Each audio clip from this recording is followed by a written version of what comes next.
하나님 말씀은 신약성경 갈라디아서 2장 3절에서 5절까지입니다. 신약성경 302쪽입니다. 갈라디아서 2장 3절에서 5절까지 말씀을 우리 함께 읽겠습니다. 그러나 나와 함께 있는 헬라인 디도까지도 억지로 할례를 받게 하지 아니하였으니 이는 가만히 들어온 거짓 형제들 때문이라. 그들이 가만히 들어온 것은 그리스도 예수 안에서 우리가 가진 자유를 엿보고 우리를 종으로 삼고자 함이로되 그들에게 우리가 한시도 복종하지 아니하였으니 이는 복음의 진리가 항상 너희 가운데 있게 하려 함이라. 아멘. 그리스도인의 자유라는 제목으로 말씀의 은혜를 나누고자 합니다. 이제 바울 사도가 예루살렘에 올라가며 함께 동행했던 디도에게 할례를 받게 하지 않았던 그 사건을 통해서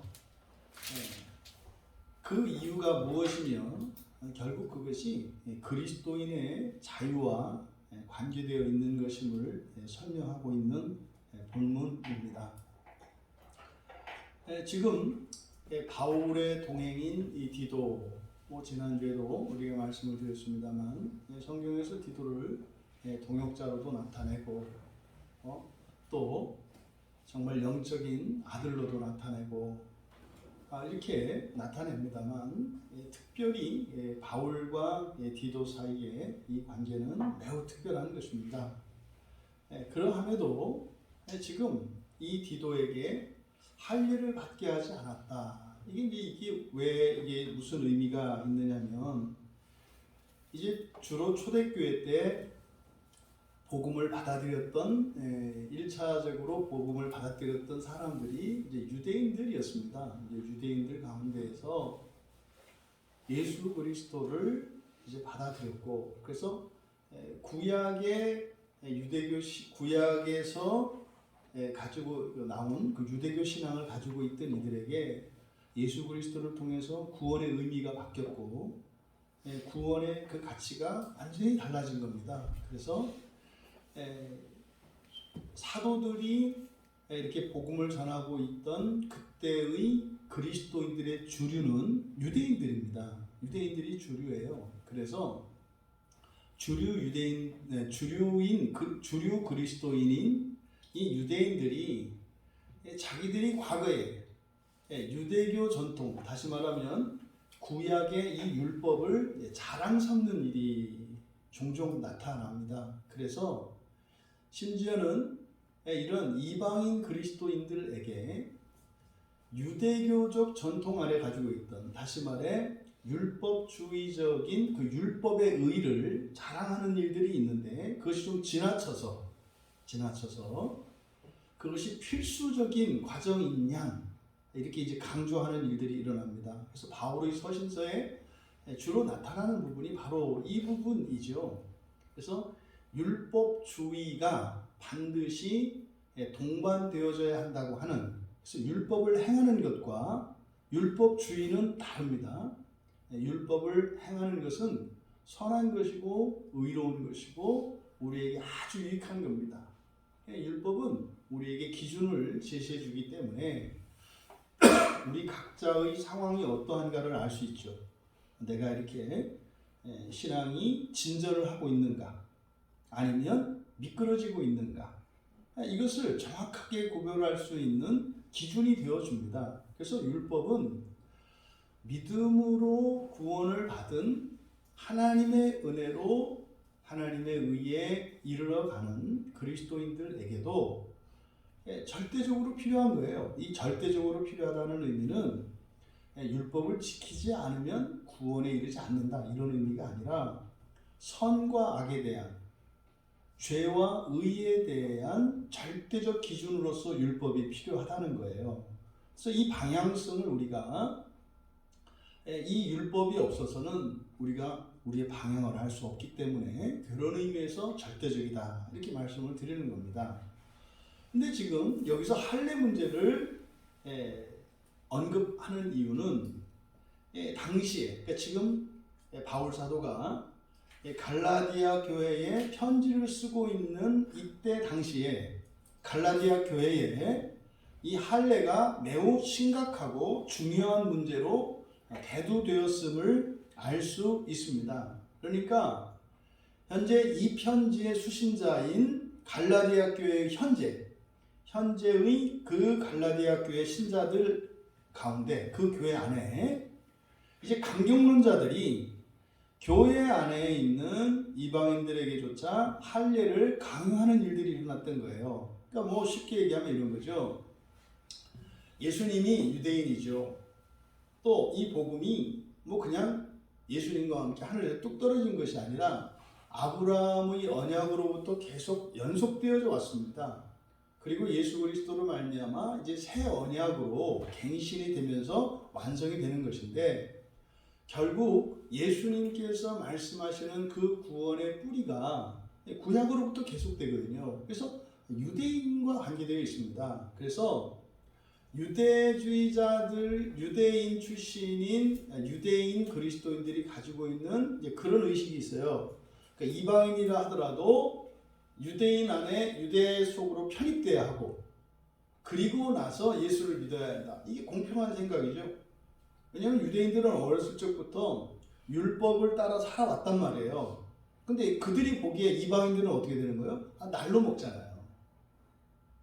우리는 어려서부터 구약의 율법을 지키면서 그걸 암송하면서 살아왔는데 그걸 다 하라고 하는 것도 아니고 최소한 할례를 받아야 되는 거 아니냐. 그것은 분명히 성경적 근거가 있습니다. 구약에서 이방인들도 유대 공동체 안으로 들어올 수 있어요. 그 조건이 사실은 할례고, 할례는 율법을 상징하는 거죠. 할례를 받는다는 것은 율법에 복종하겠다라고 하는 것입니다. 그런데 그 첫 번째가 할례 의식인 거예요. 그러니까 유대인 그리스도인들이 생각할 때 우리가 정말 예수 그리스도를 믿고 놀라운 이 영광의 복음의 은혜를 입어서 참된 구원에 이르게 되었는데, 우리들이 살아왔던 역사와 우리들 개인적으로 살아왔던 그 신앙생활의 여정과 다른 구원에 대해서 의심을 하는 거예요. 그럴 수 있는가? 어떻게 똑같은 길을 가야지 왜 그러는가? 이게 이제 어이없게 종종 교회에서도 그런 일이 일어난다 이 말이에요. 교회 안에서도 나도 뭐 이런 과정을 다 거쳤으니까 너도 그런 과정을 거쳐야 된다.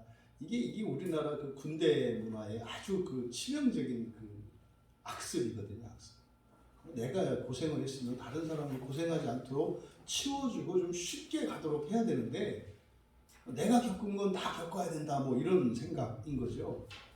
그래서 이 갈라디아 교회 안에 이게 할례를 강요하는 이런 일들이 있어요. 여러분, 여성들은 잘 모르겠습니다만 이 남성들에게 있어서 이 할례라고 하는 것은요, 이게 굉장히 꺼려지는 거예요. 그리고 이때 당시에 고대에서 남성에게 할례를 하는 것은 남성으로서 굉장히 수치스러운 일이었어요.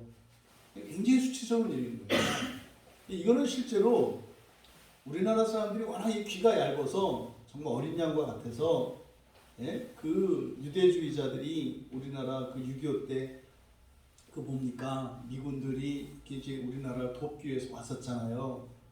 그때 그래서 이제 의사들이나 뭐 이런 뭐 이렇게 교수들을 통해서 마치 이제 우리나라 남성들이 거의 할례를 다 했잖아요.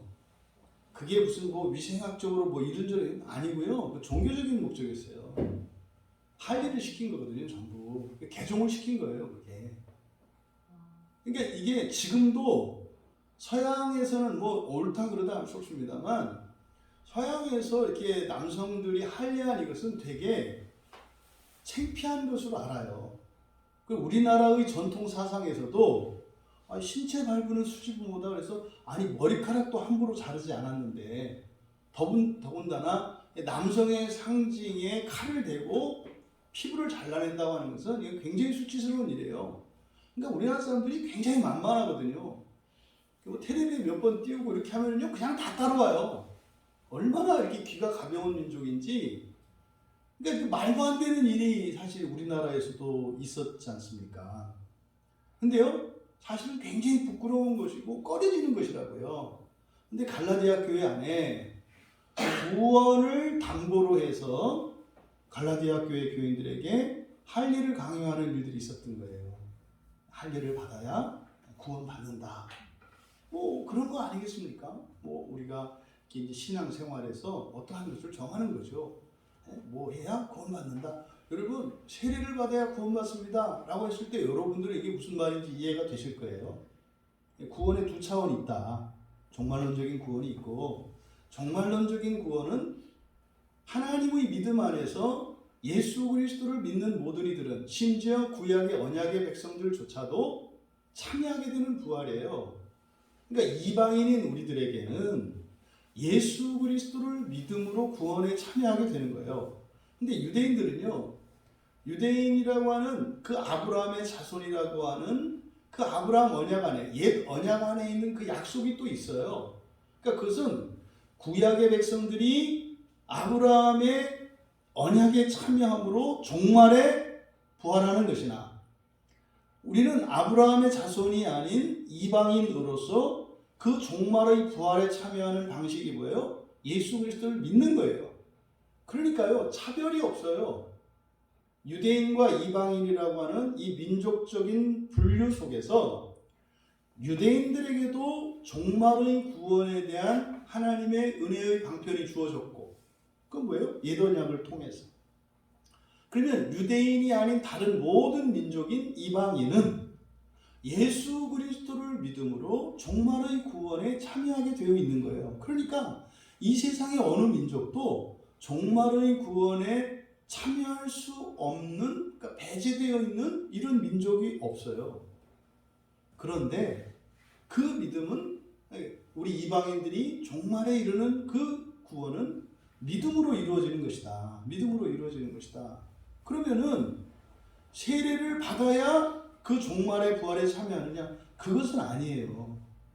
그것은 아니에요. 세례 의식 자체가 구원의 표입니다. 하지만 세례를 받지 않았다고 해서 그 사람이 종말의 부활에 참여할 수 없다라고 우리는 확정 지을 수가 없어요. 그것은 하나님의 섭리 안에 있기 때문에 그것을 하나님께 맡겨놓아야 합니다. 그런데 이들이 말하는 할례를 받지 않으면 구원받을 수 없다라고 할 때 이들이 말하는 구원은 종말의 구원이에요. 이거는 하나님의 주권 영역이거든요.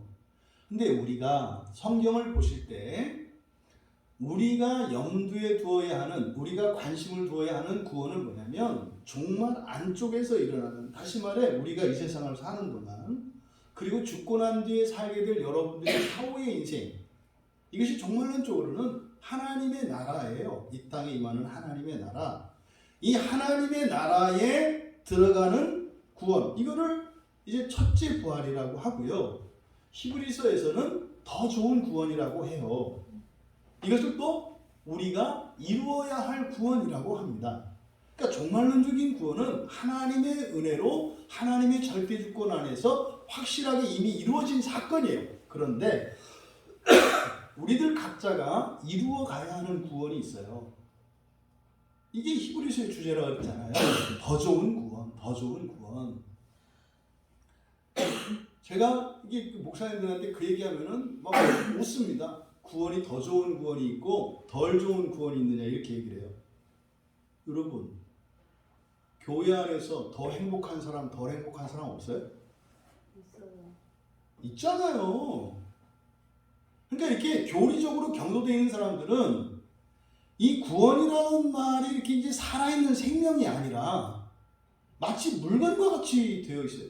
여러분, 그리스도는요, 날마다 더 나은 삶을 향해서 살아가야 한다니까요. 여러분은요, 어제보다 더 나은 오늘을 사셔야 돼요. 내일은요, 오늘보다 더 나은 삶을 사셔야 돼요. 그래서요, 구원은 항상 더 좋은 것을 향해서 가는 게 구원이라니까요. 그러니까 이것은 시간적으로도 10년 전에 나와 오늘의 나 사이에서는요, 지금이 훨씬 더 좋은 구원이에요. 이것이 히브리서의 주제인데, 그럼 더 좋은 구원이 뭐냐? 우리가 수요일 날은 이제 우리 교회 이제 교인들을 위해서 기도한단 말이에요.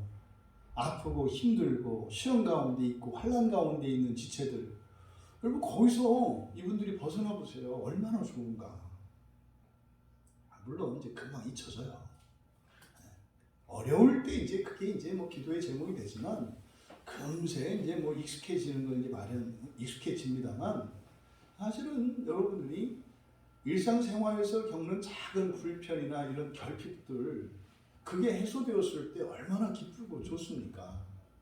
그러니까 이런 것처럼 현실적으로, 그리고 종말이 임하기 전 모든 성도들이, 구약의 옛 성도들이나 신약의 성도들이나 다 함께 부활에 참여하는 그 종말 이전에 이 세상 하늘에 있는 모든 우주를 재창조하는 그 영광에 참여하는, 하나님 나라에 참여하는 일은 이루어 가야 할 구원이라고요. 근데 지금 이때 당시에 그리스도인들은 사실상 이 개념이 잘 서 있지 않아요. 이게 구원이 그냥 1차원적으로 되어 있다고요. 구원은 다 구원 이른다 이 말이에요. 그러니까 또 언제는 또 영적인 구원을 얘기했다가 언제는 또 물질적인 현세적인 구원을 얘기했다, 막 오락가락하고 이른다 이 말이죠. 종말의 구원과 종말 이전의 구원이 다르다. 하나님의 나라는 이 두 개가 겹치는 거예요. 이게 부활이거든요. 그러면 지금 이들이 할례를 받아야 구원받는다라고 했을 때, 이 구원에 대한 기본적인 이해와 개념이 정립되어 있지 않기 때문에 헷갈리는 거예요. 그러니까 갈라디아 교회에 있는 이 성도들도 맨 처음 바울 사도께서 그 복음을 전해줬는데 그게 완전히 이해가 안 된 겁니다. 그러니까 호락가락 하는 거예요. 종종 지금도 이 한국 땅 안에 많은 그리스도인들이 종말의 구원에 대해서 확신하지 못해서 굉장히 고민하고 떠드는 사람들이 많아요. 내가 구원받았나요? 나에게 구원의 확신을 주십시오. 저희가 이 교회 개척하고 맨 처음에 왔던 분들의 공통적인 관심사가 그거였어요. 불안하다는 거예요. 내가 확실히 부활에 참여하는지 불안하다는 거예요. 여러분, 그거는 여러분이 걱정할 게 아니라니까요. 성경에 명확하게 지시되어 있어요. 하나님의 믿음으로 이루어지는 그 구원은 나와 상관이 없어요. 진짜로요. 교회를 떠나도 뭐 이렇게 엉뚱한 짓을 하고 살아도 종말의 구원은 이거는 확정이 된 거라니까요. 그런데 우리가 신경 써야 되는 구원은 뭐예요? 이루어가야 되는 구원이에요. 이루어가야 되는 구원. 그래서 이거를 예수 그리스도 위에 있는 믿음이라고 해요. 우리의 믿음을. 그러니까 왜 예수 그리스도 위에 있는 믿음이라고 해요? 이미 이거는 안전한 믿음이라는 거예요. 근데 여기에는 말입니다, 크고 작고 병들고 건강하고가 있어요. 우리 각자가. 그래서 여러분들이 열심히 살아가셔야 돼요. 열심히 신앙생활 하셔야 되고요. 말씀을 따라 여러분 가정생활이나 사회생활이나 잘 하셔야 돼요. 그것은 종말의 구원을 위한 것이 아니라 뭐예요? 우리가 이루어가야 할 구원, 현세적인 구원과 사후세계의 구원을 말해요. 이것이 결국은 하나님 나라에 들어가는 첫째 부활의 구원이거든요. 이것을 위해서 열심히 사셔야 해요. 하지만 지금 갈라디아 교회 교인들은 이게 아직 정리가 되어 있지 않다. 그러니까 바울 사도는 분명히 너희들은 이방인들이기 때문에 할례 받지 않아도 된다. 그리고 할례를 받는 게 구원의 어떤 표징이나 이런 것이 아니다. 이렇게 가르쳤단 말이에요. 그런데 유대인 그리스도인들이 와서 얘기를 하는 거죠. 그래 한번 생각을 해봐. 근데 우리는 예수님을 믿는데 말이지, 그 전에 율법을 따라 살았고 또 우리는 다 할례를 받았어. 당신은 그렇게 살았나? 옛날에? 기억이 있잖아요. 우상을 섬기고 이렇게 살았던 기억이 있잖아요. 그거 여러분 해보셨죠? 옛날 과거에 여러분이 행했던 어떤 사건을 회개하려고 하는데 그게 해결 안 되는 거. 회개했는데 생각나잖아요. 회개했는데 자꾸 생각나요. 너 옛날에 그거 했잖아. 아, 나 지난번에 회개했어요. 아, 그런데 생각이 나요. 그러니까요. 뭐 회개 한 번 더 해서 나쁠 거 없으니까 또 하는 거죠 뭐. 그래서 또 뭐 마음의 평안을 얻고 이렇게 확신을 얻는데 나중에 또 찾아와요. 너 옛날에 그거 했잖아. 그러니까요. 용서해 준다고 하시긴 했는데 뭐 이러면서 이게 반복하는, 그러니까 이게 회개가 뭔지도 모르는 거잖아요. 여러분, 지금 바울 사도께서 그 디도에게 억지로 할례를 받게 하지 않았다. 억지로 할례 받게 하지 않았다. 상대적인 거죠. 할례는 상대적이에요. 그러니까 받아도 되고 안 받아도 되는 거예요. 이게 받아도 되고 안 받아도 되는 거예요. 그러니까 디도가 받겠다 그러면은 받아도 되는 거고요. 받지 않겠다 그러면은 안 받아도 되는 거예요. 또 절대로 할례 받으면 안 된다. 이것도 아닌 거예요. 할례가 절대적인 것이 아니라면 할례 받지 않는 것도 절대적인 게 아니잖아요. 꼭 그래야 되는 건 아니잖아요. 그래서 우리가 어디에서 할 수 있어요? 그것은 사도행전 16장에 보면은, 사도행전 16장 3절에 보면은 디모데의 경우에는 똑같이 영적인 아들인데 할례를 받게 하거든요. 디모데의 경우에는. 그런데 디도와 디모데를 우리가 대조를 좀 비교해보면 달라요. 디모데는 유대인이거든요.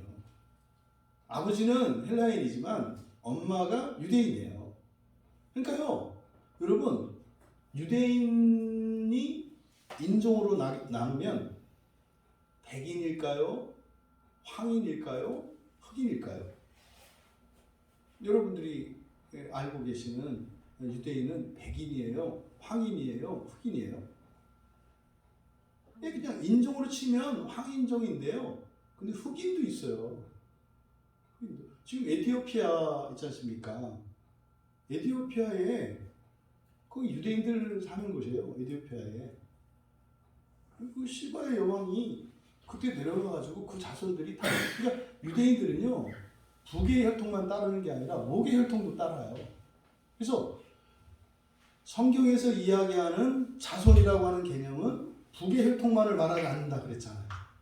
목의 혈통도 따른다니까요. 그러니까 북의 목에 다예요.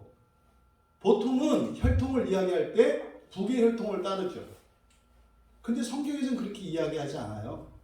그러니까 둘 중에 하나만 유대인이어도 유대인이에요. 이게 얼마나 중요한 얘기인지 아십니까?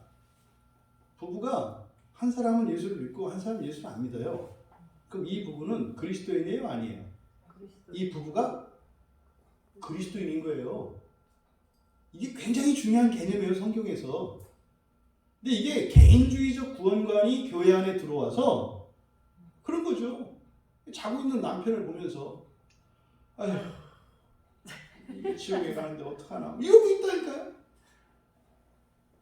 여러분, 이게 말도 안 되는 개인주의적인 사고가 교회 안에 들어오는데, 구약에서 그렇게 혈통 중심적인 구약에서부터 그렇게 따지지 않는다니까요. 혈통도 남자 여자 둘 중에 하나 걸리면은 유대인이에요. 아브라함의 자손이에요. 그뿐입니까? 이방인들도 안으로 들어온다니까요. 그뿐입니까? 아버지도 어머니도 상관이 없는 다른 성씨를 가지고 있는 이들도 그 안으로 들어온다니까요.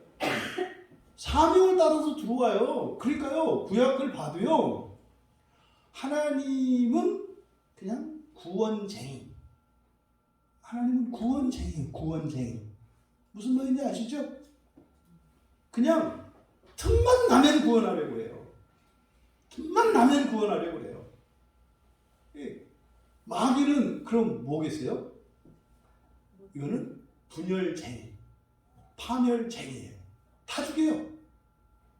너는 요게 온전하지 않으니까 아니야. 너는 이게 부족하니까 아니야. 너는 옛날엔 그랬지만 지금은 아니니까 아니야. 넌 예나 지금이나 그렇지만 앞으로도 만약에 네가 여기서 떠난다면 넌 아니야. 이게 마귀예요, 마귀. 그래서 여러분, 성경적인 기독교 신앙을 가지고 있는 사람이냐, 성경적인 구원관을 가지고 있는 사람이냐 아니냐, 이거는요, 이걸 가지고 여러분들이 딱 구분해 보시면 알아요. 어떤 식으로든지 가르려고 하는 사람들, 어떤 식으로든지 분리시키려고 하는 이런 주의 주장들은 그런 마귀적인 거예요. 하나님으로부터 온 게 아니에요. 근데요, 어떻게 해서든지 이것저것 그냥 하나로 합치고 하려고 하면은 이건 성경적인 것이고 이것은 하나님에게서 온 거예요. 여러분들 그거 아시잖아요? 간증할 때 간증하는 사람들 보면은 막 이것저것 다 꿰죠. 이거. 그래서 이제 그 예수를 믿지 않고 성경을 잘 모르는 사람들은, 하나님을 잘 모르는 사람들은 그 사람들이 들을 때는 말도 안 되는 거를 갖다가 막 껴다 붙인다고 생각을 해요. 아니, 내가 했는데 그게 왜 하나님의 은혜냐고. 그게요, 옳고 그름을 떠나서 사고 방식이 다른 거예요. 사고 방식이. 그래서 하나님은 어떻게 해서든지 구원하려고. 근데요, 마귀는 어떻게 해요? 어떻게 해서든지 아니라고. 그러니까 진짜와 가짜로 나누고요. 뭐 이런 일들이 이제 뒤에 나오겠습니다만, 여기 거짓 형제들이라는 요 말 하나도 이제 그게 담겨 있어요. 여러분들이 이 거짓 형제들이라고 하는 이 말에 대해서 어떤 개념을 가지고 있느냐를 여러분들이 정확하게 이거를 성경적으로 바로 잡으셔야 돼요. 자, 어쨌든 여기서 억지로 할례받지 않게 했다. 그러니까 할례는요, 해도 되고 안 해도 되는 것이다. 이거 해도 되는 거, 안 해도 되는 거, 안 해도 되는 거. 근데 디모데의 경우에는 유대인이기 때문에 그런 거예요. 유대인이기 때문에 할례를 받지 않으면 이거는 말거리가 되죠. 디도는 어차피 부모님이 다 헬라 사람들 이방인이기 때문에 그에게는 민족적 정체성이 달라요. 유대교적 정체성이 없다고요. 그러니까 이런 거죠. 세례를 갖고 얘기를 했는데 세례가 구원의 표는 아니다 그랬죠. 아니, 세례를 받았느냐 안 받았느냐가 그 사람의 정말의 구원이냐 아니냐 확정하는 게 아니라 그랬죠. 왜냐하면 예수를 믿고 있지만 아직 세례받지 않은 애들이 있잖아요. 근데 말입니다. 이게 교회 안과 밖이 다른 거예요. 교회 안과 교회 밖이 다르다 이 말이에요. 그러니까 유대인이냐 이방인이냐를 오늘날로 얘기하면 교회 안에 있는 교인이냐 아직 교인이 아니냐를 비교할 수 있다 이 말이에요. 교회를 20년 다녔어요. 근데 세례를 안 받았어요. 그 사람은 정말의 구원은 받았죠. 왜요? 교회 다니니까. 그죠? 근데 확실히 알 수 있는 건 있어요. 그 사람은 아직 첫째 부활에 들어갈 사람은 아닌 걸 확실히 알 수 있어요. 교회를 다닌 지 20년 됐는데요. 세례를 안 받고 있어요. 그럼 이 사람은요, 첫째 부활에 들어갈 사람은 아니에요. 현재. 만약에 현재의 상태에 죽는다면 첫째 부활 들어갈 사람은 아니에요. 여러분, 이거는요, 그냥 어정쩡한 게 아니에요. 전 그건 단언코 이거는 제 개인적인 의견이 아니에요. 그러니까 디모데의 경우에 이런 게 있는 거예요. 뭐 어떤 사람이 교회 생활을 하는데요, 세례를 안 받아요. 세례 안 받으면 직분도 못 받고 뭐 아무것도 안 되잖아요. 그 사람은 그런 거죠. 난 구원 받았어. 받았죠. 받았으니까 여기 와서 그러고 있죠. 근데 그 구원은 이 사람이 지금처럼 교회 안 나와도 돼요. 왜요? 이미 그 사람은 하나님이 믿은 사람이라는 걸 알겠으니까 그 사람이 교회 나와서 세례 안 받고 그렇게 다니나 절간에 가나 구원받는다는 점에 있어서는 똑같겠지만 지옥에 간다는 점에서는 차이가 많이 나죠. 왜? 일단 그래서 와서 예배 드리고 한 이런 것들이 그게 행위니까 큰 의미가 있어요. 가치가 있고. 하지만 결정적으로 중요한 이 세례를 받고 있지 않아요. 이것은 확실한 증거예요. 어떤 증거? 첫째 부활에는 아직 이르지 못한 사람이라고 하는 확실한 증거가 되는 거예요. 그런 것처럼 유대인들에게는 이 할례라고 하는 이것이 민족적 정체성을 나타내는 뭐 그런 거였다 이 말이에요. 그래서 디모데의 경우에는 그런 민족적 정체성을 구원 때문이 아니라 민족적 정체성을 동질감을 형성하기 위해서 할례를 받아야 할 필요가 있었던 거죠. 근데 디도의 경우에는 헬라 사람이니까 그럴 필요가 전혀 없다 이 말이에요. 그런데 창세기 17장 14절 말씀에 의하면 유대인이라 하더라도 할례를 받지 않으면 끊겨진다고 하거든요. 그러니까요, 이방 민족도 유대인 안에 들어오려면 할례를 반드시 받아야 되는 거예요.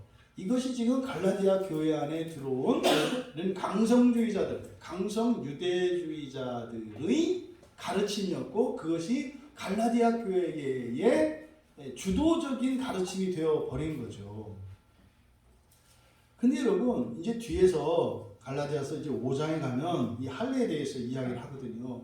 갈라디아서 5장 2절에 보면은 만약 할례를 받으면 그리스도께서 너희에게 아무 유익이 없을 것이다 이렇게 매우 강하게 말씀을 해요. 그래서 마치 할례를 받으면 안 되는 것처럼, 할례를 받으면 그리스도가 너희에게 유익이 되지 않는다 이런 얘기를 하거든요.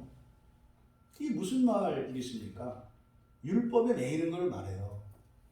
율법에 매이게 되면 예수 그리스도를 믿는 그리스도인이 예수 그리스도께서 주시는 그 참다운 구원의 유익을 누리지 못한다는 거예요. 이게 사실은 자유와 관련이 되어 있는 거거든요. 그래서 바울은 디도에게 할례를 강요하지 않았다. 강요하지 않았다. 여기서 이 억지로 할례받게 하지 않았다. 이 단어가 이게 뭐 성경에 이렇게 많이 쓰이지 않거든요. 성경에 9번 사용되는데요. 예수님께서 오병이어 기적을 일으키신 후에 그때 막 사람들이 난리가 났을 거 아니에요. 오병이어 기적을 일으켰으니까. 그럼 여러분이 만약에 사도라면 어떻게 어깨 힘들어하지 않겠어요? 내가 예수님의 사도야, 뭐 이 거드름도 피우고 말이죠, 막 뭐 이러지 않겠어요? 그래서 아마 그러셨던 것으로 보여요. 그래서 재촉하세요, 예수님이. 제자들 보고 빨리 바다 건너가라고 재촉을 하세요. 빨리 건너라고. 이게 쓸데없이 쥐들하고 상관도 없는 건데 마치 뭐 이렇게 있냐, 뭐 이런 거죠, 이런 거. 그때 예수님이 그때 재촉했다. 거기에 이제 사용된 말이에요. 또 누가복음 14장 23절에서는 이 사람들을 잔치에 초대하는데 안 와요. 그래서 이게 이제 사실은 이제 전도 명령이 되는 거죠. 주인이 종들을 들어 어떻게 해요? 그냥 나가가지고 사람들을 강권해서 데려다가 내 집을 채워라 그래요. 강권해서. 이 강권한다는 게 억지로라는 거죠. 실제로 여러분들이 전도할 때요, 이 복음 전도라고 하는 것이 인격적으로 이렇게 되어지는 것이 막 안 되거든요. 근데 한편으로 분명히 그 약속이 있어요. 믿음도 없어요. 나는 예수인지 뭔지 몰라요. 그리고 뭐 가고 싶은 마음도 없어요. 안 가려고 엄청 도망다니는데 이놈의 진돗개 같은 이 집사가 계속 따라다녀가지고 이게 빨리 한번 가는 게 낫겠다, 계산 끝내야 되겠다 해서 이게 이제 강권하는 경우거든요. 이거는 주님께서 그렇게 하라는 거예요. 왜요? 유익이 있기 때문에. 그게 왜 유익이 있는지 아시겠죠? 강권에서 끌려서라도 한 번이라도 오는 사람은 어떤 증거예요? 하나님이 믿으시는 사람이라는 증거예요. 하나님이 믿으시는 사람이라는 증거예요. 그러니까 그날 와서 은혜를 받고, 그건 또 다른 문제예요. 강권해서라도 오면 사실 내가 뭐 이렇게 한 것이 아니라 하나님이 믿은 사람들은 강권하면 끌려오게 돼 있어요. 언젠가는. 근데요, 하나님이 믿는 사람이 아니면 끝까지 안 올 수도 있어요. 그래서 그렇게 말씀의 자리에 교회를 끌고 오는 그런 어떤 성경적 근거가 되는 말씀이죠. 누가복음 14장 23절이. 왜요? 그런 거예요. 교회 안에 있는 사람들도 복음을 저렇게 막 뱉어내니까. 뭐 돼요? 뭐 복음은 넘쳐나는데 막 안 먹겠다고 막 뱉어내요. 그러니까 주님이 어떻게 해요? 나가서 개나 줘라, 뭐 이런 거예요. 그럼 개도 그거 먹고 사람 된다니까요. 그때요, 하나님 자녀된 유대인들은 하나님의 말씀을 안 먹어요. 뱉어내요, 막. 이런 거 있잖아요. 우리 교회 안에서도 그런 일이 일어나요. 우리가 이게 광야교회에서 이렇게 소속되어 있는 교인들도 있지만, 외부에서 설교 듣는 분들 있잖아요. 그분들이 막 이렇게 말씀을 듣고 살아나는 일들이 일어나거든요. 이게 강권하는 거예요. 그잖아요. 집사님들 막 이렇게 다른 분들한테 막 설교 보내주고, 길어 들어도 끝안 나. 그래서 계속 보내니까 뭐 이렇게 한번 듣고 들었어 확인하고 그러니까 이게 강권하는 거거든요. 이게 주님의 말씀에 근거한 거예요. 근데 조심해야 되죠. 그렇게 해서 강권해서 앉혀놓음으로써 유익이 있어요. 사실은 그렇게 안 해도 되는 거잖아요, 사실은. 근데 그게 이 사람이 이루어가는 구원에 있어서 그게 걸림돌이 될 수도 있어요. 질려버리면.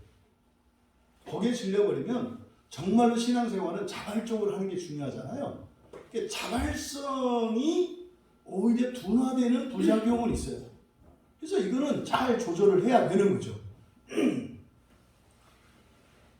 또 사도행전 26장 11절에 보면은 이 단어가 사용된 데 보면은요. 바울이 참 무서운 거예요. 바울이 회심하기 전에요. 그리스도인들을 강조해가지고요. 예수님을 모독하게 하는 말을 했대요. 이게 이제 우리나라 6.25 때, 또 조선시대 때 이런 거 있었거든요. 6.25 때 이제 그 막 피난이 오면, 피난 행렬이 이렇게 딱 지나가면 인민군들이 그랬다 그래요. 예수님의 사진이나 성경책을 앞에 놨대요. 그리고요, 거기다 침을 뱉으라고 하거나 그걸 밟고 그냥 지나가라 그랬대요. 묻지도 않고. 그럼 그냥 성경 밟고 지나가면 돼요. 아니면 이게 침을 뱉어도 돼요. 이게 바울이 했던 짓이에요. 바울이. 예수님의 이름을 예수는 하나님의 아들이 아니다.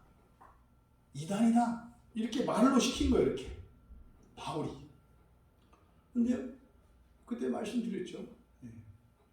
그런 현장에서 밟지 않는 사람이 있어요. 그때 밟아야 돼요? 밟지 말아야 돼요? 여러분 이렇게 피난 가는데 성경을 밟고 지나가면 살려줘요. 근데 성경을 안 밟으면 그 옆에서 총으로 쏴서 죽여요. 밟아야 돼요? 밟지 말아야 돼요? 예? 밟고 뛰어가요. 마음대로 하세요. 이게 자유예요, 자유, 여러분. 마음대로 하세요, 마음대로. 밟고 싶으면 밟으시고, 밟느니 죽겠다 하면 밟지 말고 죽으세요. 괜찮아요. 하지만 그것이 어떤 의미인지는 여러분이 아셔야 되죠. 정답이 아니에요. 여러분의 선택이에요. 여러분의 선택이에요. 하나님은요, 여러분의 선택을 존중하신다니까요. 여러분이 밟고 예수님을 모독하고 저주하고 가도 하나님이 반드시 구원하세요. 반드시 구원하세요. 여러분이 하나님의 말씀을 따라 살지 않아도 반드시 구원하세요. 그런데 성경을 보면 그때 구원하시는 방식이 뭐예요? 저주의 방식이에요. 이게 성경에서 순종, 축복, 불순종, 저주 이렇게 딱 나오잖아요. 둘 다 구원하시는 방법이에요. 근데 이거는요, 불순종하면 벌 주는 게 아니라 여러분이 선택하시는 거예요. 그러니까 자꾸 이거를 착각해요. 그러니까 이렇게 막 순종하고 믿고 이거를 막 의무로 생각하고, 그럼 하나님이 뭐 이렇게 안 하면 벌 주고. 아니, 선택하라고 놨는데, 예? 아니, 뭡니까? 이 대형 마트에 가서 부모님이 애들한테, 그래, 너 골라 먹어라. 그랬더니 또, 또 그냥 속 깊고 부모 생각하고 이렇게 하면은 이게 맛있는 거 먹으려 했더니 그 2,500원이고, 그거는 짝퉁 이렇게 보니까 1,000원이에요. 그러니까 2,500원짜리 먹고 싶은데 부모님 생각에서 1,000원짜리 먹는 거죠. 그리고 나서 얘는 평생 동안 가슴에 한을 품고 살아요. 내가 엄마 때문에 내가 1,000원짜리만 먹고 살았어. 어느 날 이런 얘기를 하는 거예요. 왜? 그건 엄마가 시킨 거 아니죠. 잘 봤을 때 그리스도인들이 이루고 살아가는 사람들이 많아요. 여러분, 선택하시는 거예요. 선택. 여러분들이. 그러니까 지금 여기서 이 바울이 이 강요했다라고 하는 이 말, 이거는요, 할례에 대한 선택권을 디도에게 줬다는 거거든요. 그러니까 이거는 이 억지로 이렇게 하는 것은 강권적으로 하는 이 일은 사실은 절대적인 일이 아니면 강권하지 않으시죠. 예수님께서도 그런데 이렇게 하신 이유가 뭐냐? 이렇게 하신 이유가 뭐냐? 4절에서 가만히 들어온 거짓 형제들 때문이다 그랬어요. 여기서 여기 가만히라고 하는 것은요, 은밀히 그런 거예요. 그러니까요, 정체를 감추고 들어오는 거예요. 자기의 속뜻을 이렇게 감추고 오는 거예요. 이게 이제 뭐 요즘에 이제 많이 일어나는 각 교회들에서 이렇게 은밀히 들어오는 자들이 있죠. 신천지라고 하는 그 사람들이 요새는 사실 이렇게 안 해요. 요즘에는 이렇게 대놓고 들어오지, 옛날에는 속이고 들어오거든요. 속이고. 근데 지금은 뭐 대놓고 하죠. 지금은. 그러니까 이 은밀히 들어온다는 게 그런 겁니다. 속마음을 감추고 정체를 감추고 들어오는 거예요. 근데요, 여기서 한번 여러분 생각을 제가 물을게요. 여러분 속으로 대답을 하세요. 가만히 들어온 거짓 형제들 때문이라 거짓 형제들이라 그랬거든요. 그러면 이 사람들이 형제입니까? 아닙니까? 근데 여기서 형제는 굉장히 중요한 거예요. 여기서 형제라고 하는 것은 그리스도의 몸된 것을 말하는 거예요. 그러면 여기서 거짓 형제들이다 라고 되어 있잖아요. 우리말 성경에. 그러면 이 사람들이 형제입니까? 아닙니까? 여러분들이 속으로 생각을 해보세요. 심지어 바울 사도가 이 거짓 형제라는 말을 뭐 딱 두 번 쓰거든요. 여기하고 고린도후서 11장 26절에 써요. 고린도후서 11장 26절에 보면은 11장에 그 바울 사도가 그리스도인이 되고 이방인의 사도가 되어서 그가 겪었던 환난들에 대해서 쭉 열거를 합니다. 이 고린도후서 11장 24절에서부터 28절까지 얼마나 고생했는지를 써요. 죽을 만큼 배도 5번이나 맞아봤고 막 해가지고 배도 무너지고 뭐 엄청 이 얘기들을 막 다 써요.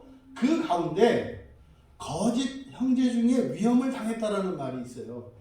그러니까 이 거짓 형제라고 하는 이 사람들은요, 굉장히 악하고 치명적인 사람들이에요.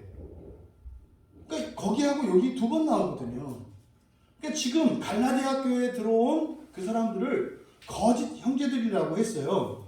그러면 이 거짓 형제들이라고 하는 이 말이 두 가지 의미가 있을 수 있어요. 이거는 형제가 아니라 가짜다. 그렇죠? 형제 아니다라고 하는 의미가 있을 수 있어요. 또 하나, 형제지만 속이는 형제다라고 하는 의미를 가질 수도 있어요. 그러니까 이거를 여러분들이 사실은요, 보세요. 오늘날 용어로 물어볼게요. 오늘날 우리 한국교회 안에서 이 거짓 형제들을 뭐라고 부르냐면 이단이라고 불러요. 이단을, 그러니까 지금 성경의 용어로 거짓 형제들이라고 하는 이 말이 지금 이 시대 우리 한국교회의 용어로는 이단이에요. 이단. 그러면 만약에 이 거짓 형제가 형제가 아니다 라고 하면은 그들은 어떤 사람들이에요? 종말에도 구원받지 못하는 하나님이 믿지 않으신 하나님 택한 자들이 아닌 마귀에게 속한 자라는 뜻이 되죠. 그러니까 이단에 대한 여러분들의 생각을 성경적으로 가지셔야 돼요. 그러면 과연 여기서 정말 형제가 아니라는 뜻이냐, 속이는 형제라는 뜻이냐, 이거를 우리가 성경적으로 그걸 찾아야 돼요. 갈라디아서 1장 20절에 앞에서 바울 사도가 이 편지를 쓰면서 뭐라고 했어요? 나는 하나님 앞에서 거짓말이 아니다 그랬죠. 이때 거짓말이라는 말이 여기에 얘기한 거짓 그 같은 단어예요. 이 거짓 형제라고 하는 말이 이 두 개의 합성어거든요. 이게 푸시데스, 거짓의 속이는 이런 말이에요. 푸시데스. 요 말과 아델푸스라고 하는 합성어입니다. 그러니까 이 거짓의라고 하는 이 형용사가 의미하는 게 뭔가 이 성경에서 어떻게 쓰고 있는가를 봐야 돼요. 그럼 갈라디아서 1장 20절에는요, 자기는 하나님 앞에서 거짓말이 아니다, 나는 사실로 쓴다, 이렇게 얘기를 했다고요. 그러면요, 하나님 앞에서 사실만을 말할 수 있을까요? 모든 사람이? 아니겠죠? 알고 거짓말할 수도 있습니다만 모르고 거짓말할 수도 있어요. 여러분도 모르고 거짓말 많이 했잖아요. 알고 한 게 아니라 하고 보니까 거짓말했잖아요. 그때 말한 게 부끄럽잖아요. 그럼 여러분, 틀린 얘기를 하면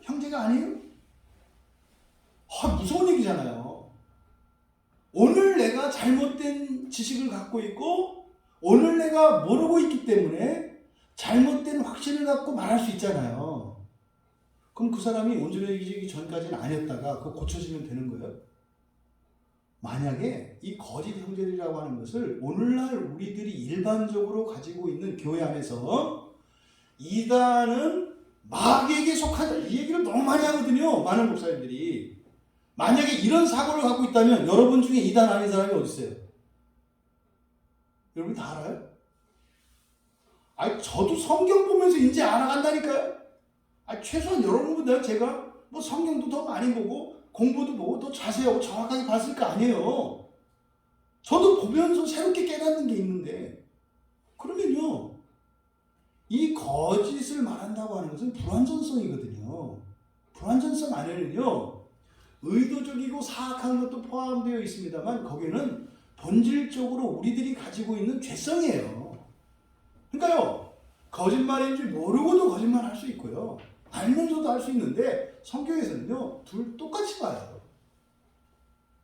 알면서 그렇게 하든 모르면서 그렇게 하든 어쨌든 뭐예요? 진리를 말할 수 없다는 점에서 불완전하다는 점에서는 똑같은 거예요. 물론 한쪽은 자기의 의지가 개입되어 있기 때문에 훨씬 더 악하죠. 하지만 하나님의 절대적인 완전의 관점에서 볼 때는 둘 다 똑같은 거예요. 네? 어떤 사람은 다리를 다쳐서 100m를 뛰는데 20초에 들어오나 어떤 사람들은 원래 달리기가 늦어서 20초에 들어오나 어차피 시험을 보면은요 아파서 그랬는지 달리기가 늦어서 그랬는지 똑같이 20초고 불완전한 거라니까요. 그 최소한 뭐 14초인가요? 뭐 옛날에 뭐 체력장 할 때 기준이 잘 14초였던 것 같아요. 달리기 그 체력장 할 때 14초 안에 들어와야 중학교 때 그 만점이었던 것 같거든요. 그러니까 그거 안 들어오면은 아닌 거예요. 그러니까 다쳐서 그랬든 뭐였든 그날 그것이 안 되면 존재론적으로 불완전한. 그러면 보세요. 거짓 형제들이라고 할 때 이 거짓이 가지고 있는 것은 의도적일 수도 있고 이거는 무의식적일 수도 있어요. 존재론적일 수도 있어요. 그러니까 무지로 인한 것일 수도 있고 또 잘못 배워서 그런 걸 수도 있어요. 그랬을 때 하나님이 그를 면도칼로 표듯이 쫙 쥐어서 너는 아니야 라고 하겠냐 이 말이에요. 맞지 않죠. 이단이라는 말이 누가 만드는 건지 아세요? 로마 캐톨릭에서 개신교를 정죄하는 말이에요. 이단이라는 말이. 이게 로마 캐톨릭에서 만들어진 말이에요. 그러니까요, 이 이단이다. 성경에서 이제 이단들에 대한 뭐 이런 걸 얘기를 하는데 형제에 대한 다시 말해서 창조 자체가 인간의 불완전성에서 시작이 된다니까요. 아담 자체도 온전한 사람이 아니에요. 그래서 아담에게도 거짓이 있을 수밖에 없어요, 여러분. 완전히 이르기 전까지는. 그래서 이 거짓 형제들이라고 하는 이것을 마치 사단에 속한 자인 것처럼 참된 그리스도인이 아닌 것처럼 오늘날도 제가 절대로 이단을 두둔하는 거 아닙니다, 여러분. 이 거짓에 대한 성경의 경고가요 굉장히 무서워요. 절대로 가볍게 볼 건 아니에요. 지금 제가 이단이 괜찮다 이런 얘기 하는 게 아니에요. 성경이요 이 거짓에 대한 경고는요 무시무시합니다. 조심해야 돼요. 그래서 우리가 성경을 여러분들이 그냥 제가 얘기하니까 설교자가 말하니까 나는 목사님을 믿어. 뭘 믿어? 하나도 안 믿으면서 공부하기 싫으니까 대충 하려고 하는 거지. 그러면 안 된다니까요. 왜요? 이게 여러분 운명이 걸려있는 문제예요. 거짓이요 얼마나 무서워요? 계시록 21장 27절에 가면요 지옥에 가야 하는 자들 중에 이 거짓말이 들어가 있어요. 이 거짓이라는 게. 그러니까 이렇게 얘기할 때 여러분 또 뭐 이렇게 막 나는 라면 먹고 싶은데 그냥 엄마 생각해서 뭐 밥 먹고 이런 거 그거 자체도 죄예요 사실은. 먹고 싶다고 얘기를 해야지 그 왜 생각을 하냐고. 응? 그건 엄마가 그렇게 하면 화낼 거기 때문에 그런 거잖아요. 어쨌든 그게 죄된 상황이에요. 이 거짓은 지옥과 관계돼 있어요. 그게 반드시 극복해야 되는 거거든요. 그런데 이게 이제 골로새서 3장 9절에 보면은 옛사람의 속성이에요. 인간의 죄성이다 이 말이죠. 죄성. 그런데 그 결과는요 지옥과 관련돼 있어요. 그래서 굉장히 굉장히 이게 큰 죄에 속해요. 거짓말이 죄입니다가 아니라 뭐예요? 상당히 심각하게 손상된 거다 이 말이에요. 거짓말하는 것은. 그런데 이것이 복음과 관련되어질 때에 이게 이제 사실은 굉장히 심각한 거예요. 이게. 심지어 요한계시록에서 그 에베소 교회가 처음에 막 칭찬을 받잖아요. 그 에베소 교회가 칭찬받은 여러 가지 이유 중에 하나가 바로 이거예요. 자칭 사도라고 하는 자들을 시험을 해서 그들의 거짓된 것을 드러낸 게 포함되어 있어요. 그러니까요, 거짓을 분별할 수 있는 것은요, 굉장히 칭찬받고 인정받는 것이고요. 근데 이게 또 해결이 안 되면요, 이게 반드시 지옥에 들어가야 되는 부분이라니까요. 그러니까 굉장히 중요하다. 그러함에도 불구하고 거짓 형제들이라고 했을 때 절대로 이 거짓 형제들을 우리와 다르게 끊어내는 이런 사고는 잘못된 것이다. 이게 이제 오늘날 한국교회 안에서 입에 붙어있는 게 이단이에요. 입에 붙어있는 게. 이게 지금 정말로 이게 입을 좀 꿰매야 돼요. 한국 교인들은. 근데 그 이단이라고 하지 말고 이단보다도 더 못난 삶을 회개해야 될 건데 이 말로만 2단, 3단하고 살아가는 모습은 변하지 않는 그 입으로 신앙생활을 하려고 하는 죽으면 그래서 입만 뜨는 이게 지금 심각한 문제예요. 한국교회 안에 조금만 뭐가 이렇게 좀 자기가 모르는 얘기를 하면은 이단. 우리 집사님들 아시죠? 옛날 경륜이라는 말을 했다가 제가 이단 소리 들었다는 거 아닙니까? 아니 세상에 경륜은 성경에 나오는 성경의 용어고 굉장히 중요한 말인데 자기가 모르는 말을 했다고 해서 경륜이라고 했다고 이단이야. 이분을 좀 여러분 분명히 그 독에 노출돼 있어요. 여러분들도 이렇게 이분법적인 사고 이거를 제가 이 거짓 형제들이라고 하는 이 말을 통해서 굉장히 이거 몇 번 쓴다고요? 2번 쓴다고 그랬잖아요. 굉장히 조심해서 쓰는 말이에요. 이것 자체도 이 말 자체도 얼마나 주의를 기울이는지 몰라요. 그래서 형제들이다. 형제들은 형제들이다. 그러니까 이 여기서 말하는 거짓 형제들이 누굽니까? 그리스도인이라니까요. 율법주의에 사로잡혀 있는 그리스도인들이에요. 그들을 거짓 형제들이라고 이야기하고 있다. 근데 여러분 왜 디도가 억지로 할례받게 하지 않은 이유가 가만히 들어온 이 거짓 형제들 때문이라고 했을까? 그래서 가만히 들어왔다. 몰래 들어온 거예요. 몰래. 뭐 하려고요? 간첩질 하려고. 간첩질 하려고 들어왔다는 거예요. 그런데 그들이 들어온 목적이 뭐라고 밝혔습니까? 그리스도 예수 안에서 우리가 가진 자유를 엿보고 우리를 종으로 삼고자 함이로다. 그러니까요, 이 거짓 형제들이 안에 들어온 이유가 뭐라고요? 우리의 자유의 자유. 어떤 자유? 예수 그리스도 안에서 가진 우리의 자유예요. 여러분들이 예수를 믿기 때문에 그리스도 예수 안에서 누리는 자유가 있거든요. 그러니까 그 거짓 형제들은 그 자유가 없는 거죠.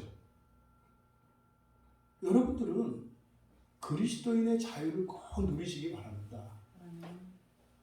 이 땅에 살았던 수많은 그리스도인들이 이 자유를 누리지 못하는 이유가 무엇인지 여기서 얘기를 해요.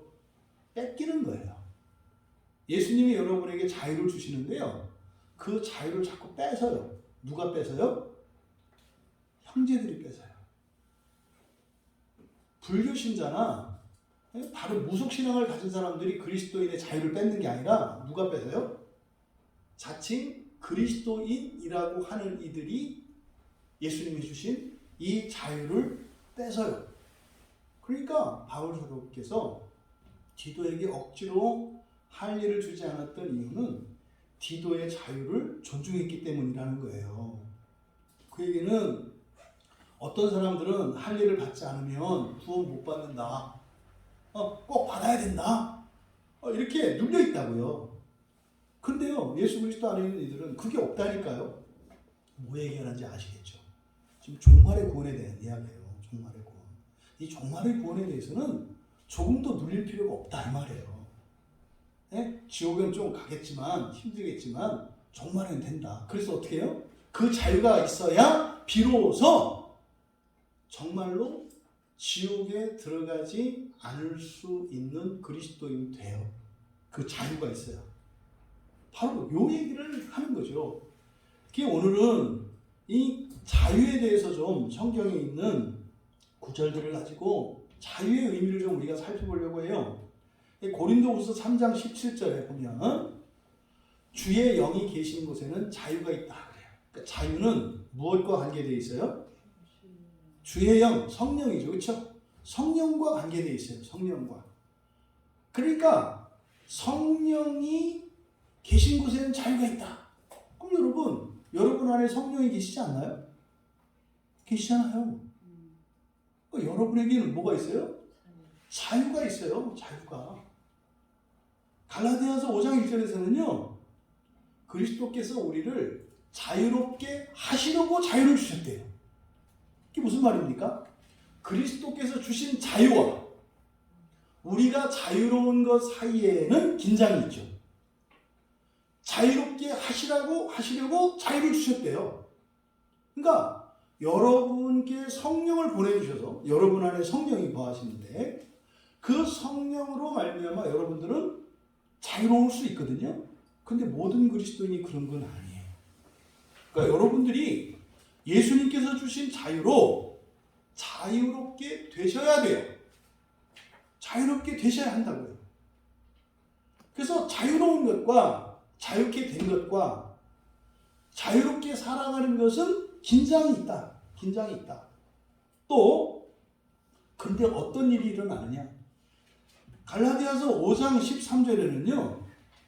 자유를 가지고 육체의 기회로 삼는다 그래요. 자유로 육체의 기회를 삼는다. 그래서요.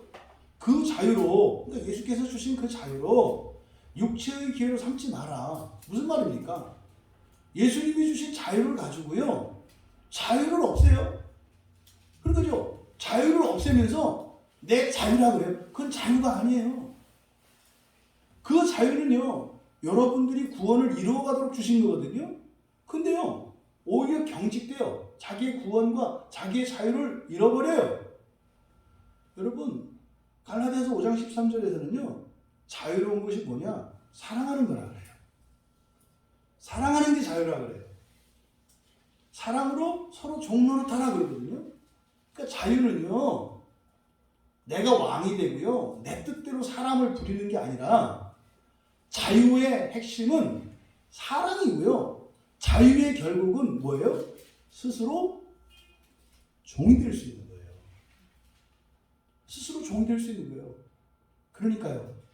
이 세상에서 가장 낮아지셨던 그리스도는 어떤 분이셨어요? 가장 자유로운 분이셨던 거예요. 여러분 누군가에 의해서 막 치받치시나요? 자유롭지 못한 거예요. 여러분이 누군가가 여러분을 모욕하고 말이죠. 여러분을 무시하고 그러면 부글부글 끓어오르세요. 자유롭지 못한 거예요. 자유롭지 못한 거예요. 환경이 바뀌면 막 여러분 막 불안해지고 걱정이 막 그냥 파도와 같이 몰려오나요? 자유롭지 못한 거예요. 왜요? 나를 구원하신 그분을 바라보는 게 아니라 다른 걸 봐요. 여러분 자유라고 하는 것은 지금 이 시대에서 사람들이 생각하는 그 자유와 완전 개념이 달라요. 알고 나면 뭐예요? 그거 자유로울 거 아니구만 이렇게 되는 거예요. 그 자유를 이해하려면 뭘 알아야 돼요? 사랑을 알아야 되는 거예요. 사랑을. 이 세상에 그 어떤 부모가 애를 키우는데 마지못해 억지로 키우고 막 이렇게 그냥 이렇게 키우는 부모가 어디 있어요? 더 못해줘서 아니지. 사랑을 모르고서는 이 자유를 알 수가 없는 거예요. 결국 자유의 끝은요. 서로를 사랑하며 서로에게 종이 되어줄 수 있는 게 이게 자유로운 거예요. 이게.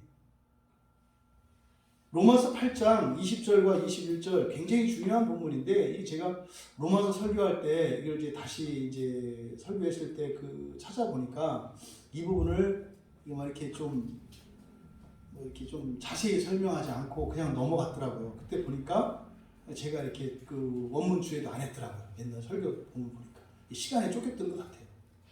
근데 로마서 8장 20절과 21절을 잠깐 보시면 이게 굉장히 중요한 본문이어서 그래요. 로마서 8장 20절, 21절이 이렇게 돼 있어요. 이제는 이게 사실은 그때 제가 해석을 잘 못했던 것 같아요. 이제는 이제 알겠는 거예요. 로마서 8장 20절, 21절 사역한 걸 읽어드릴게요. 피조물이 헛된 것에게 복종하는 것은 자진해서가 아니요 소망 위에서 복종하는 분으로 말미암습니다. 왜냐하면 피조물 자신도 하나님의 자녀들의 영광의 자유를 위하여 썩음의 속박으로부터 벗어나 자유롭게 될 것이기 때문이다. 그래서 이게 자유가 사용된 본문이기 때문에 읽었는데 이게 무슨 말이냐면요. 우리가 부활을 하면 불멸이 되죠. 잖아요. 불멸의 존재가 되잖아요. 그렇죠? 그러면 우리가 사는 세상은 불멸의 존재에 합당한 세상이 되겠죠. 이해되십니까? 우리의 본성이 바뀌면 환경이 바뀐다 그랬잖아요.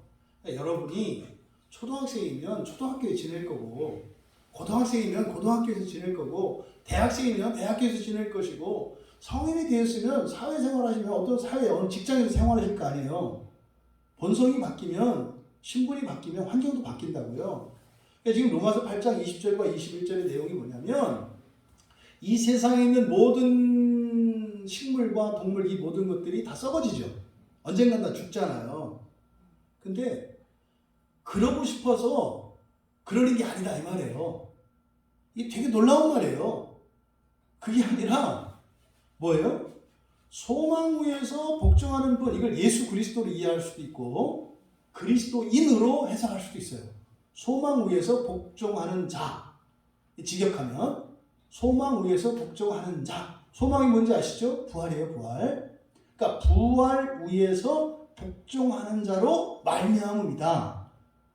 왜냐하면 왜 그렇게 하냐면 하나님의 자녀들의 영광의 자유를 위하여 썩음의 속박, 불멸이죠.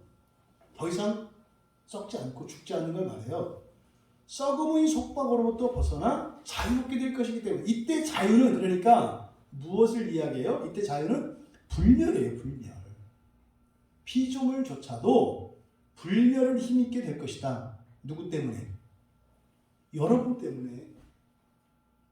여러분이 불멸의 존재가 되기 때문에 여러분 애완동물 키울 때 많은 분들이 고민하는 게 그거예요. 나중에 헤어지기 어려워. 언젠간 죽는데 사람보다 먼저 죽잖아요, 대부분. 그러니까 헤어지는 거 굉장히 마음 아프거든요. 저도 어렸을 때 많이 키워봐서 그 이별이 뭔지는 알아요. 그러니까요, 여러분이 부활을 하고 나면 그때 하나님 나라에서는 사람뿐만 아니라 뭐예요? 이런 동물도 식물도 뭐가 된다고요? 불멸이 된다는 얘기예요. 누구를 위해서? 불멸인 여러분을 위해서. 이게 로마서 8장 20절과 21절의 말씀이에요. 이게 부활에 대한 성경적인 의미와 그리고 하나님 나라에 대한 선 이해가 있지 않으면 이 본문이 바로 해석되기가 어려워요. 뭐야? 그럼 나무도 풀도 불멸이 된다고? 내 초점은 그게 아니죠. 우리가 불멸이 되면 우리에게 맞는 환경이 그렇게 만들어진다는 거예요. 그래서 풀도 나무도 부활의 날을 기다리고 있다는 거예요. 여기서 말하는 의도가 뭘까요? 야, 풀도 나무도 꽃도 너를 바라보고 있는데 너는 왜 부활을 안 바라봐? 이 얘기예요. 이 땅에 그리스도인들 향해서 주는 말이에요. 그러니까 어쨌든 이 로마서 8장에서 말하는 이 자유라고 하는 것은 뭡니까? 불멸과 관계되어 있다. 이건 하나님의 창조의 목적이죠. 그러니까 자유는요, 이 세상에서 사랑으로 종이 되기까지 낮아질 수 있는 거고요. 그렇게 하는 이유는 뭐예요? 부활의 소망이 있기 때문이에요. 이게 자유다. 그래서요, 여러분들이 부자가 돼도 괜찮고 가난해도 괜찮아요. 이게 자유다. 이게 자유다. 또 이 자유와 관련해서 하나만 더 읽어드리면 베드로후서 2장 1절 말씀에 이것도 이제 사역을 좀 할 필요가 있어서 사역을 했어요. 거짓 선지자들이 사람에게 자유를 약속하지만 자신들은 썩음의 종들이다. 왜냐하면 누구든지 썩음에게 지는 자는 그것의 종이 되기 때문이다. 무슨 말입니까? 거짓 선지자들이 하는 일이 뭐예요? 자유를 약속을 하지만 그것은 자유가 아니라 결국 뭐다? 썩음이다. 거짓 선지자들의 이 가르침은 결국 자유를 줄 수 없다. 자유는 뭐라고 그랬습니까? 불멸이라고 그랬죠. 사랑으로 종로로 타는 거라고 그랬죠. 그래서요, 거짓 선지자들은요, 자유를 이야기할 때요, 어떻게 해요? 다스리라고 해요. 다스리는 걸 자유라고 한다고요. 종되는 걸 자유라고 하지 않고요, 다스리는 것을 자유라고 가르친다고요. 가난한 것을 자유가 아니라요, 부자고 권세고 자기 정욕을 채우는 것을 자유라고 가르친다 이 말이에요. 이게 거짓 선지자들이라고 베드로 사도가 말씀하시는 거예요. 그러면 여러분, 본문으로 돌아가서 이 거짓 형제들이 들어와서 이 들어온 목적이 바로 무엇을 정탐하러 왔다고요? 그 자유를 정탐하러 왔어요. 그러니까요, 아니 어떻게 있는 돈을 다 나눠주고 오히려 거지가 돼? 그럼 자유로웠다 자유롭지 못하게 된 거잖아요. 그리고요, 자기가 옳은데 왜 틀린 사람이 옳은 것처럼 그를 섬기고 높여줘? 자유롭지 않은 거예요. 그거 답답해서 힘을 키우고 권력을 키우고 재산을 가지는 건데 왜 그래? 근데요, 그리스도 안에서 자유를 누리는 자들이 그렇게 산다 이 말이에요. 아니 왜 힘센 자가, 강한 자가, 잘하는 자가 기준이 되고 그 사람이 모범이 되는 게 아니라 왜 힘없고 연약하고 나약한 자가 왜 기준이 돼? 이게 뭐라고요? 이게 자유라고요. 이게 자유. 여러분에게 이 그리스도인의 자유에 대한 바른 이해와 그 자유를 누리실 수 있게 되길 바랍니다. 여러분이 그리스도 예수 안에 있는 이 자유를 알고 그것을 여러분들이 믿음으로 받으면은요, 여러분 우라병 사라지고요, 염려금진, 지난날 한 다 사라져요. 여러분들이 그리스도 예수 안에 있는 그 자유를 알게 되면 미움도 사라지고요, 수치심도 사라지고요, 두려움도 사라지고요, 외로움도 사라져요. 자유를 가지게 되면. 그래서요, 도대체 그게 무엇인가를 정탐하려고 왔다는 거예요. 그래서 사도가 그렇게 사랑하는 디도에게 할례도 주지 않더라 이 말이에요. 이해가 안 되는 거죠. 그 사람들이 볼 때는 그렇게 아끼는 사람이면, 그리고 디도야 할례 받아라, 그럼 네 하고 할 건데 왜 안 하냐 이 말이에요. 말만 하면 할 텐데. 그들에게 뭘 가르쳐 주려고? 자유를 가르쳐 주려고. 바울 사도가 디도를 할례시키지 못할까요? 하라면 한다니까요. 죽으라면 죽기까지 할 건데. 그러니까요, 이해가 안 되는 거예요. 왜 저걸 그냥 둬? 왜 저걸 그냥 둬? 거기에서 자유를 알게 하려고 하는 거죠. 여러분들 안에, 우리 신앙생활 안에 이런 거짓 선지자들이 끊임없이 일어납니다. 그래서요, 흔히 말하는 영광의 신앙, 성공의 신앙, 잘 살고 힘세고 똑똑하고 더 낫고 이것이 자유로운 것이라고 가르쳐요. 이게 바울 사도께서 거짓 형제들이 하는 일이고, 근데 사실요 그들에게 가르쳐 주어야 할 것이 그리스도 예수 안에 있는 자유라고 말씀을 한 거죠. 디도는요 그 자유를 가지고 있는 거예요. 그럼 그들이 어떻게 하느냐? 우리가 가진 자유를 엿보고 우리를 종으로 삼고자 한다. 무슨 말이겠어요? 틀렸다는 거죠. 그게 아니라는 거예요. 아이 그게 무슨 자유야? 니네 목사가 그 사기치는 거야. 그 가스라이팅이야. 무슨 돈 많은 게 자유로운 거지, 무슨 가난한 게 자유로운 거야. 주인이 자유로운 거지, 무슨 종 되는 게 자유로운 거야. 뭐야? 끊임없이 이런 거짓 형제들이 일어나는 거예요. 고린도후서 11장 19절과 20절에서 그렇게 얘기를 합니다. 너희는 지혜로운 자들로서 어리석은 자들을 기쁘게 용납하는구나. 이게 잠언에서 얘기하는 가장 어리석은 일 중에 하나죠. 똑똑한 사람이 멍청한 사람 말을 듣고 살아가는 거. 가장 안타까운 일 중에 하나죠. 누가 너희를 종으로 삼거나 잡아먹거나 빼앗거나 스스로 높이거나 뺨을 칠지라도 너희가 용납하는구나. 이런 사람들이 어떤 사람들이에요? 말도 안 되는 얘기를 하는 사람들을 따라가는 사람들이죠. 일명 이단이라 부르는 곳에 가 있는 사람들이 지금 이 고린도후서 11장 20절에서 말한 이런 사람들이거든요. 똑똑하기로 치면 10배나 똑똑하고요. 정말 인격으로 보면 100배나도 훌륭하고요. 이랬던 사람들이요. 말도 안 되게 멍청하고 말도 안 되게 형편없는 그런 사람들 밑에서 졸졸졸졸 따라가고 있는 이런 형국들. 이 얘기를 고린도 교회에 말씀을 하신 거예요. 바울 사도께서. 이게 오늘날도 이런 일이 일어나죠. 뭐 말도 안 되는 얘기를 그렇게 어떻게 따라가는가? 왜 그래요? 이 거짓을 구분하지 못하는 거죠. 여러분, 이 자유를 뺏고 노예로 삼으려고 한다고 하는 이것은 결국 구원과 관계됐을 때 뭘 얘기하는 겁니까? 불멸을 뺏으려고 하는 거예요. 불멸을. 그리고요 사랑을 뺏으려고 하는 거죠. 사랑하지 마. 힘들어. 사랑하면 이용당해. 사랑하면 너 막말이 봐. 적당히 거리를 두고 때로는 좀 사납게도 하고 그렇게 살아야지.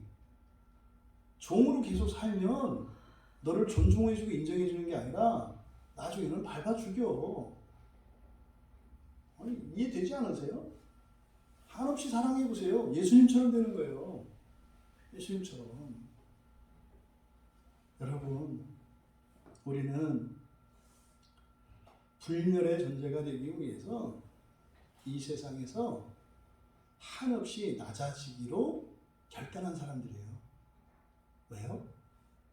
예수님이 그러셨기 때문에. 우리의 유일한 모범은 예수 그리스도이신 것을 잊지 마세요. 그러면 거기에 그리스도인의 자유의 참맛을 누리며 살아갈 수 있게 돼요. 여러분 뜻대로 안 된다고 힘들어하지 마세요. 오히려 거기에서 여러분의 불멸의 삶을 보세요. 지금 안 되고 답답하고 여기에서 여러분의 불멸의 소망을 보시란 말이에요. 그게 자유예요. 여러분의 자유는 불말에 대한 이 불멸에 대한 이 부활의 소망이 여러분의 자유의 근거입니다.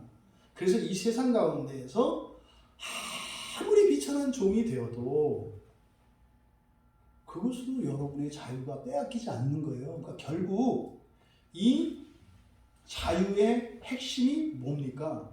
5절에서 그러잖아요. 우리가 그들에게 한시도 복종하지 않았다. 왜냐하면 복음의 진리가 항상 너희 가운데 있게 하려는 것이다. 여기서요, 한시도 그들에게 복종하지 않았다 이 말은요, 그 사람들 말 듣지 않았다 이거예요. 바울이요, 기적도 일으키거든요. 시험 보면 1등이에요. 그 자랑 안 하고요.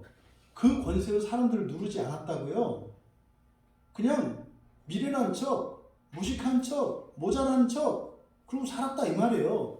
이것을 한시도 복종하지 않았다라고 이야기한 거예요. 지금 우리말 성경에 한시도 복종하지 않았다. 이게 좀 오해되게 되어 있는데 정확하게 번역을 해야 돼요. 여기는 한시, 이거는 1시간이에요. 1시간. 성경에 1시간도 복종하지 않았다. 복종하지 그 앞에다가 좀 다시 쓰세요.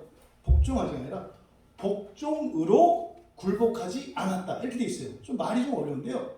복종으로 굴복하지 않았다. 이게 무슨 말입니까? 이 자유를 끝까지 포기하지 않았다 이 말이에요. 복종으로 굴복하지 않았다. 굴복하다는 항복하는 거거든요. 손들지 않았다 이 말이에요. 복종했다는 것은 뭐예요? 따랐다 이 말이에요. 그렇지. 이런 때는 내가 조금 좀 이렇게 센 척하고 내가 좀 다른 사람보다 우월한 위치에 있는 게 낫지. 이런 거 한 번도 안 했다는 거예요. 오히려 내가 내 자신을 높일 수 있을 때도 자신이 어떻게 했다는 거예요? 낮췄다는 거예요. 낮췄다는 거예요. 내 권리를 주장할 수도 있는데요. 권리를 주장하기는커녕 오히려 자기 권리를 박탈당하며 살았다는 거예요. 이게 우리말 성경에 지금 복종하지 않았다라고 하는 그 말의 의미예요. 여러분 울컥울컥 이런 거 들지 않아요? 주일날 제가 이렇게 시험에 넘을 뻔했어요. 이렇게 주일날 이렇게 들어와서 그때 이제 회개했는데요. 앞에 이렇게 차를 세우는데요. 이렇게 차를 주차하는 자리에 들어오면 피해줘야 되잖아요. 그래서 천천히 이렇게 간 거예요. 계속 계시는 거예요. 또 막아면 또 놀랄 것 같고. 근데 엔진 소리도 뭐 이렇게 나고 그러니까 피할 줄 알았는데 계속 그냥 그러고 있는 거예요. 전화 이렇게 하시더라고요. 그래서 슬금슬금 이렇게 가지고 창문을 이렇게 뒤로 봤죠. 어제 이분이 이제 인상을 막 쓰시는 거예요. 네?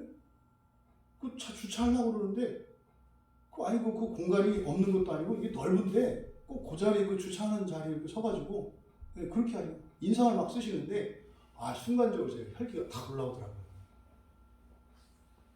그래서 제가 그랬죠. 무슨 일 있으세요? 이렇게. 그랬더니 하여튼 제가 아직 이제 성화가 덜 됐나 봐요. 그랬을 때 그분이 화를 냈어야 되거든요. 당신 말이야 사람이 있는데 뭐 이따위로 잘해 뭐 이렇게 막 해야 되는데 무슨 일 있으세요? 그랬더니 이분이 기가 눌려가지고 그냥 이렇게 쳐다보고 오해를 이렇게 빼시더라고요.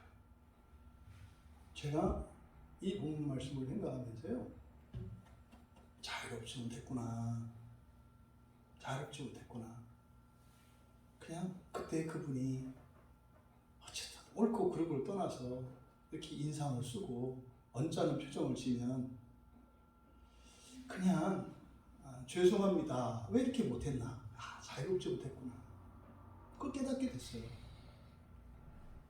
바울은 여기서 한시도 복종하지 않았다는 게 무슨 말이에요? 이게 의지가 강하고 이런 게 아니라요. 뭡니까? 어떤 상대를 만나든 어떤 사람이 자기의 주장을 강하게 하고 이렇게 할 때는 본질적인 진리의 복음 이외에 다른 것에 있어서는 어땠다는 거예요? 굽혔다는 거예요.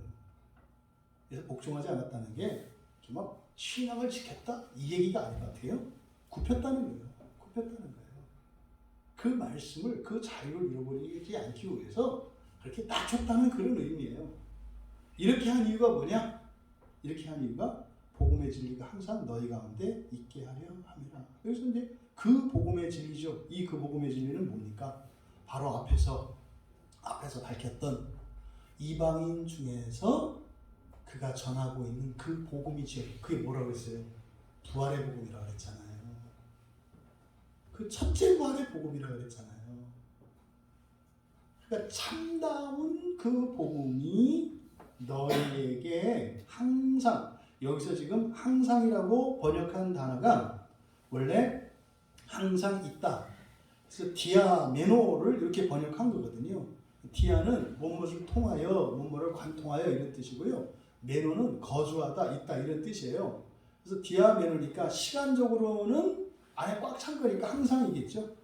근데 여기는 해석이 다양하게 될 수가 있어요. 장소적으로는 모든 곳에 이렇게 되겠죠. 모든 곳에. 또 대상으로는 너희 모두가 되겠죠. 그래서 그 복음의 진리가 너희 모두에게 항상 어디에나 있게 하기 위해서였다.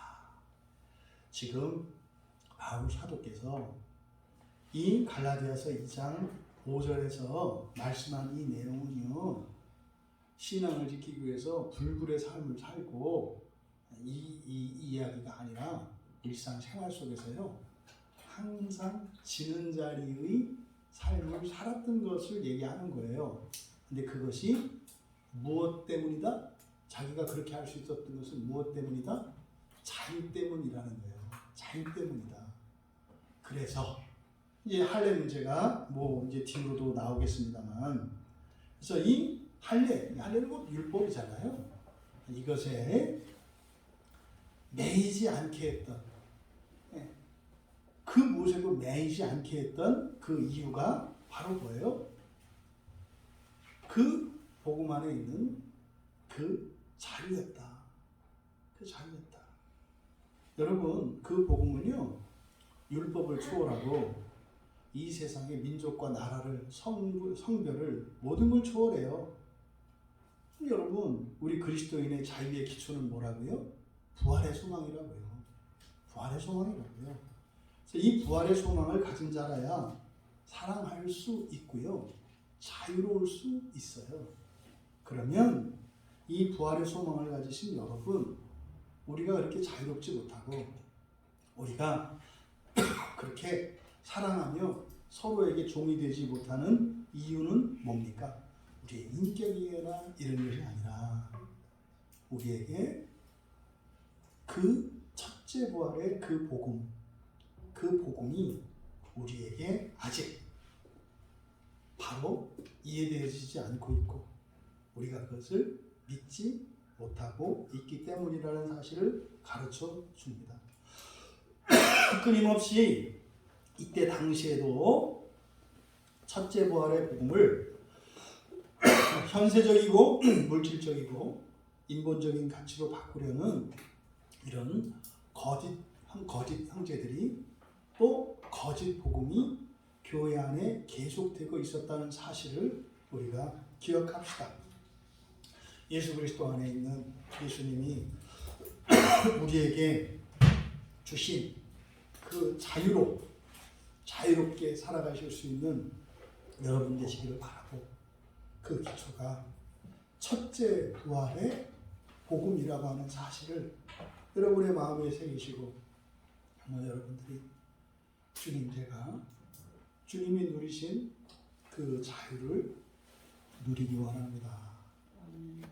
주님이 가장 존귀한 분이시면서 가장 비천한 종으로 사셨던 그 이유가 예수님이 가지신 자유라고 하는 이 말씀이 우리에게 소망이 될 수 있기를 주님의 이름으로 축원합니다. 우리 잠시 말씀을 생각하며 함께 기도합니다. 여러분에게 예수님께서 자유롭게 살도록 자유를 주셨어요. 우리들이 살아왔던 인생을 되돌아봅시다. 정말 우리가 모든 사람을 사랑으로 그렇게 종이 되어 섬길 수 있었던가? 또 그것을 바라는가? 그렇게 해라가 아닙니다. 그 첫째 부활의 소망, 불멸의 존재가 되는 그것이 가능하게 하는 것입니다. 이 시간 정말 주님을 우러러만 보며 살아왔던 내가 아니라 주님답기 원합니다. 그 자유, 그 사랑에 이르기를 원합니다. 참된 복음의 진리를 깨우쳐 주시고 믿음으로 우리를 새롭게 하여 주시옵소서. 우리 같이 기도합니다.